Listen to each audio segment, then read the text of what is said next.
this is my dream. This is our dream that I always said, many also people say that the ASEAN is dysfunctional.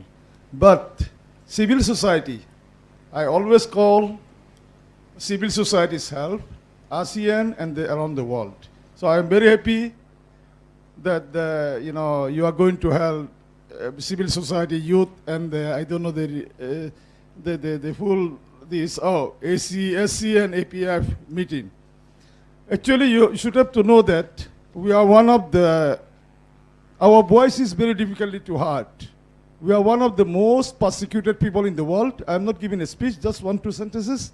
And one of the most unwanted people in my country as well as Thailand and ASEAN also, and also around the world.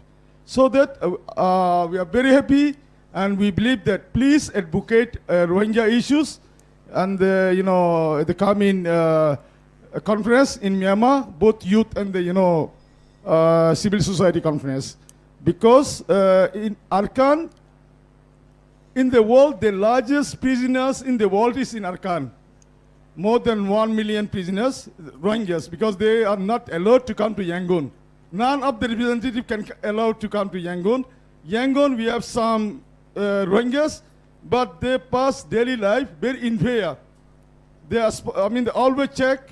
They can go and talk. They attend the meeting, but with fear.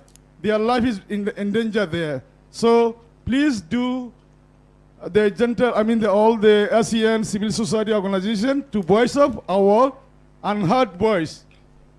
Thank you very much. Thanks, Maung Kyaw. Yeah, please, can you pass the mic to this lady, young woman? Thank you. That's it. Meet us halfway. That's the key. Yeah, thank you very much. My name is Dorothy Guerrero. I'm with Focus on the Global South. I also wanted to emphasize that the civil society and the youth in ASEAN are not just working to organize a parallel summit every year that there's an ASEAN summit being held in the different or rotating in the different countries, but we're also working in between the ASEAN People's Forum. That when we are not busy organizing the People's Forum, we are lobbying the ASEAN, we are criticizing their especially the framework of the ASEAN integration. And my organization is especially focused on the fact that the ASEAN economic integration is driving a neoliberal capitalist model of integration in the region, which is a model or a strategy of amassing wealth by dispossession.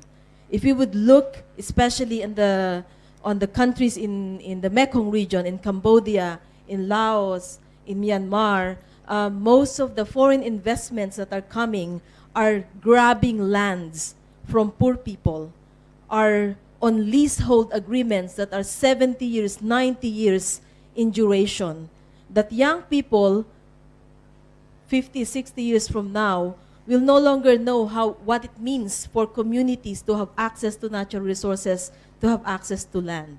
So I'm sure that the Youth Forum is also discussing this because they will lose their future if this model of development integration will continue. Thank you. Thanks for sharing that. It goes back to my original question, Premodi, that isn't that the overriding issue? Deep sea ports, export processing zones, dams, gas pipelines, extractive industries. Quite interesting. Let's hear from someone else. Please feel welcome. It's a friendly crowd. Maybe I mentioned this a little bit back to what Dorothy and Jenny just said. Actually, in the process, after the ASEAN People Forum in Indonesia, not after but during, we have the public forum on the public hearing, what we call on human rights and business. And the process, after 2 meetings in Indonesia, as I mentioned before, we gather the human rights problem, and we found that many of the dangerous projects, the large-scale project, result of the ASEAN companies within the region and also outside investing in the region. And here is the report we call the corporate accountability in ASEAN. So I think you can key that, you can find it in the website.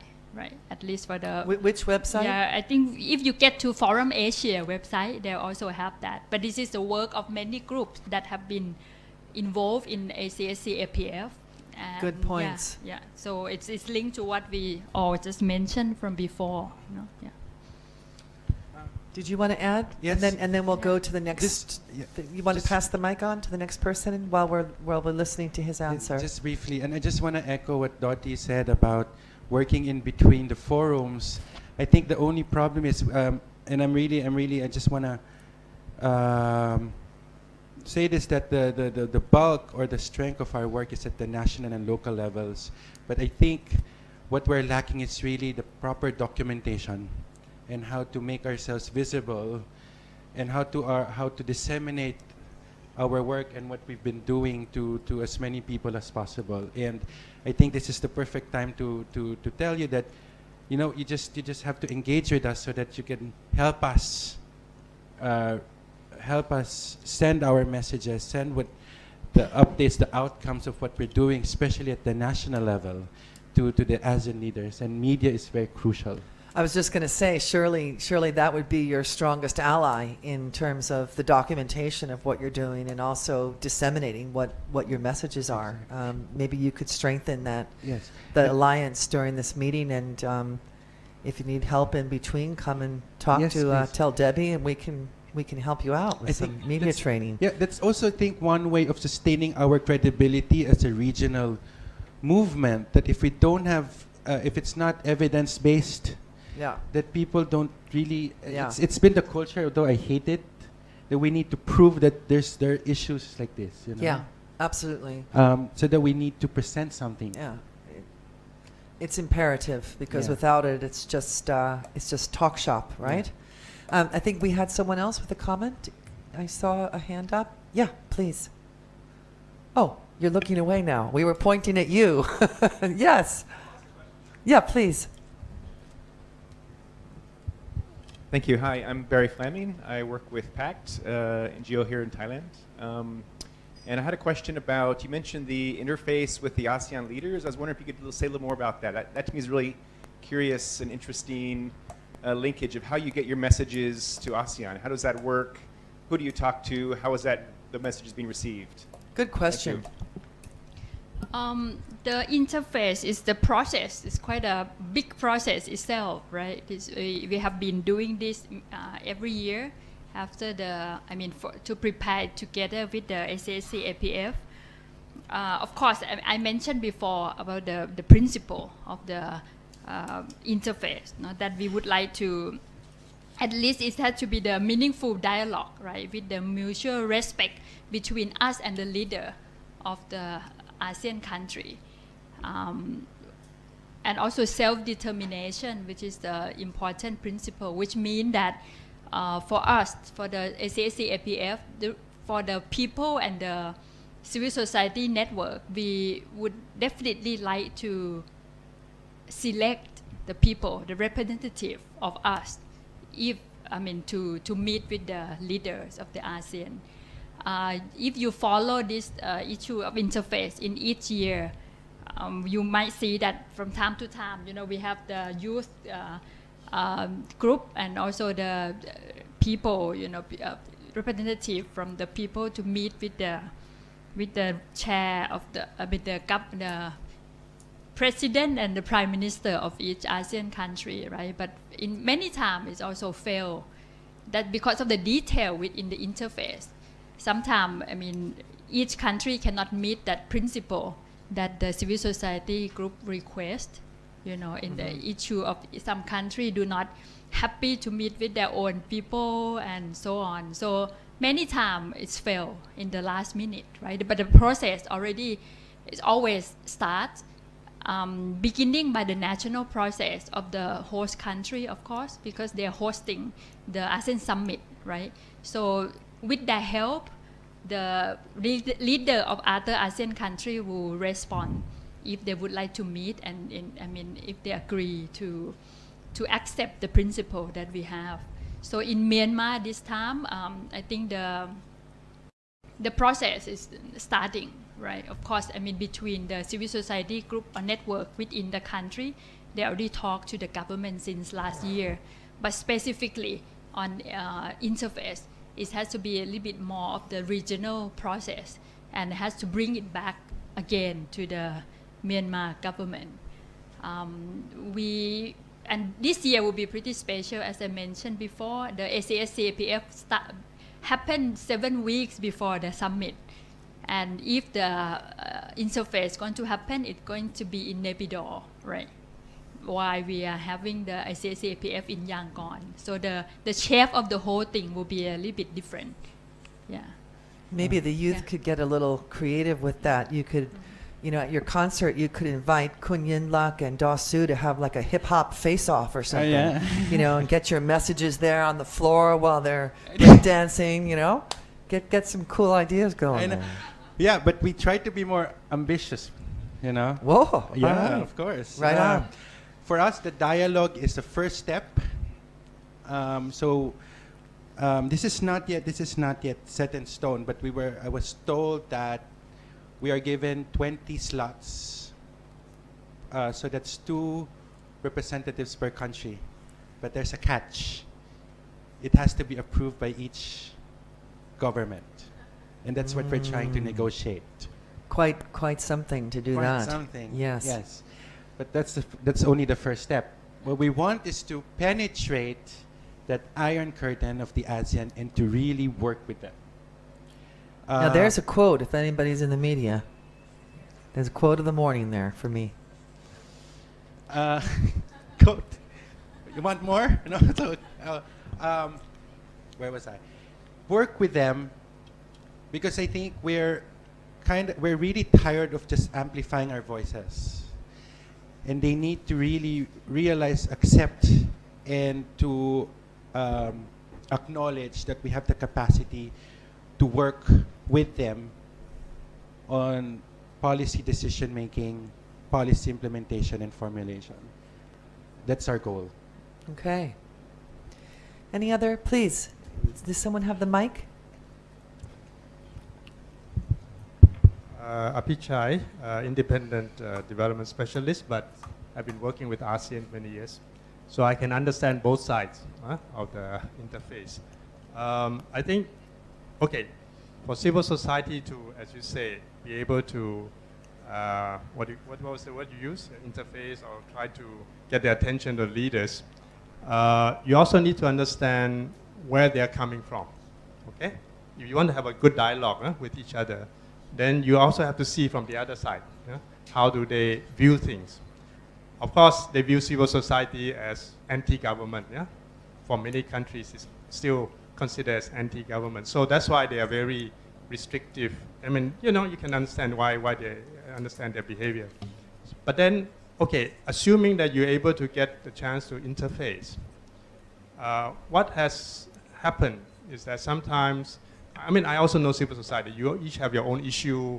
You have sometimes single agenda issue, whether it's human rights or environment or gender or whatever. And you want them to address all those issues. You only have about, 10, 15 minutes, right, to interface? Not more than that. So if you immediately go out and blah, blah, blah, blah, blah, blah, blah, the thing is, if you lose the first minute, if you don't catch their attention, then you're lost.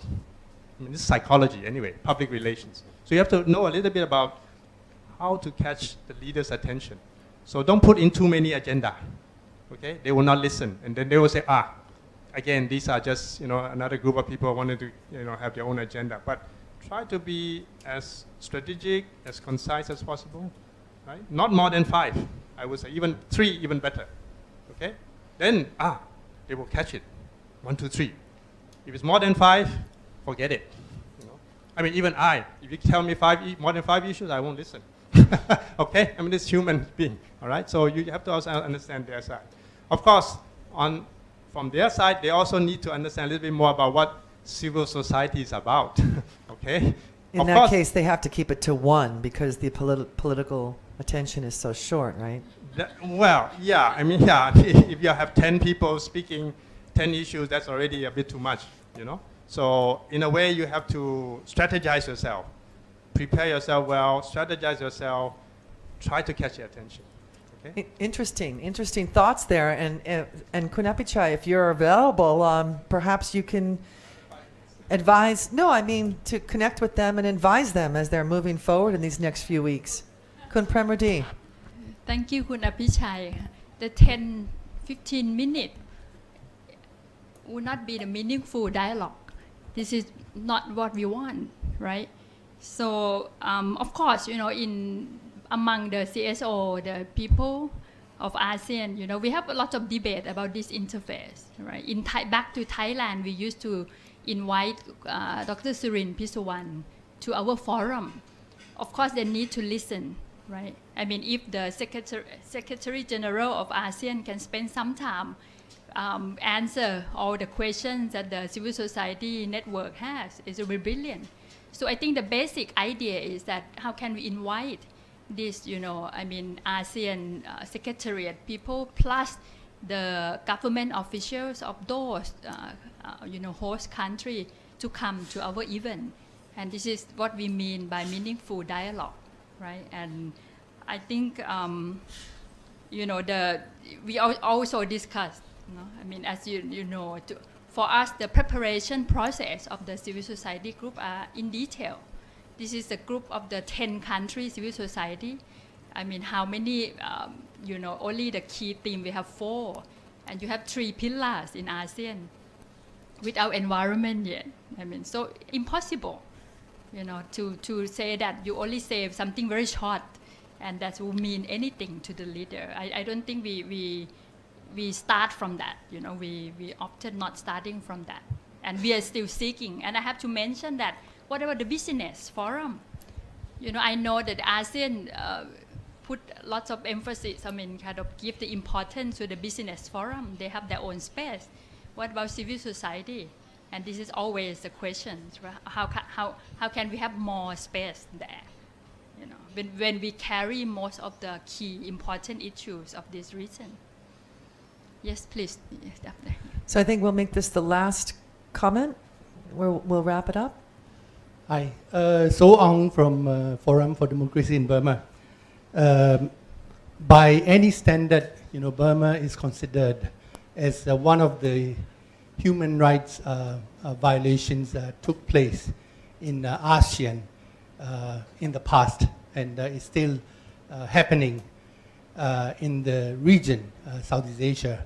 So far, the preparations of for this ACSC, APF, which is taking place, Burma had to forego the ASEAN chairmanship, due to the pressure of the other countries in the past.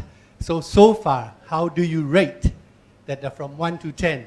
That so far the preparations of the ACSC, APF within the country, working with the civil society organizations, I understand. And I also learned that some of the civil society organizations, they have a big influence by the government. Some of them are considered as very apologetic to the current administration. And how do you anticipate comparing this upcoming ACSC, APF, how do you anticipate which will be successful as other APF or ACSCs took place in the region? Okay, the final question there. What's the report card? I think I can reflect this as a regional person, right? This is the combination between the national process and the regional process. I would say that, of course, to prepare the whole structure or the process of ACSC, APF, there is one level of the certain preparation, right? You set up all the committees from steering to media to program committee, all the 4-5 committees were responsible for each thing that's going to happen. So, for example, when we secure 21 workshops, we know where we are going to organize that. We have the Myanmar Convention Center, which is allowed by the government already. We know that of at least the context, the things will happen, like But of course, we spare some certain level for some uncertain thing. You know, how much we can, I mean, the interface is one thing, right? But also how much other activities and how smooth it will be. We always, in every country, we always need to spare our mind for the last minute surprise.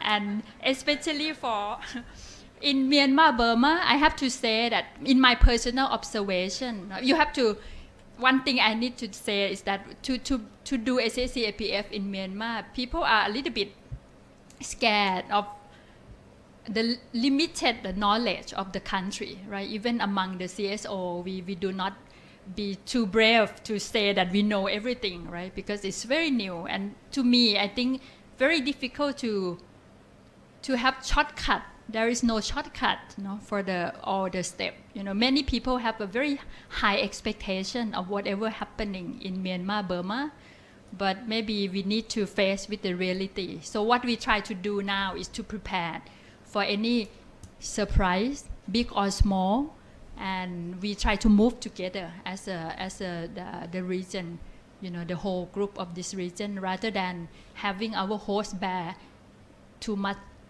burden. Right now, I think that's all I can say right now. And so far, how to rate what for 1 to 10? Whatever happened, we already up to 7 now. Another 3 will be there because we finished all the preparation already. We just aim to go there on the 21st and start it. Okay. Yeah. Optimistic 7 there. I was reading your response as like a 5.3, kind of a middle ground response, but. Okay, well there's a differentiation there. Yeah. Final thoughts. I'm also speaking from the regional perspective. I think rating it at this point will be very unfair to our friends back in Myanmar because they've been working so hard. I think it's beyond numbers. The quality of the work, the quality of the space that was provided to them and to the regional group is really immense, and I think that it's an achievement. I think before, during, and after the ASEAN Youth Forum, I think it's gonna be a learning process for everyone. And what's gonna happen is like a microcosm of what's gonna happen next when there's an economic, political integration in the region. And if it's gonna be a failure, if it's gonna be a success, then that will give us a foresight of what will happen in the future. What's important now is that we'll be able to sustain, to develop structures so that we'll be able to pave that way towards our goal. So for me, I think it's unfair to rate it now. We'll get to know when we're there. We can only rate it when we achieve the bottom line. How about that? But at the same time, just one word. I hope this ACSC APF and ASEAN Youth Forum will add into to make the movement, the CSO and the local people network stronger within Myanmar, Burma as well, Yes. right? We are not going there to make use of the country, but really try to contribute to the country as well. And this is going to be we call it one of the biggest gathering of the civil society and local people. ACSC APF expect 1,200 to 1,500 people. So let's see. Yeah. Sige lang. Sige lang, no? Sige lang. Yade.ไปเลย All right. Well, do keep us informed, and feel free to post on our notice board back there the registration information for media, and Debbie certainly knows how to stay in touch with us if you need to post something to our journalist members about registering as we come closer to the time. And we want to thank you once again and wish you all of the best for your very big mountainous endeavor. I hope you've got the right climbing shoes on. You've got a tall mountain to climb. All the best to both of you. Thank you very much.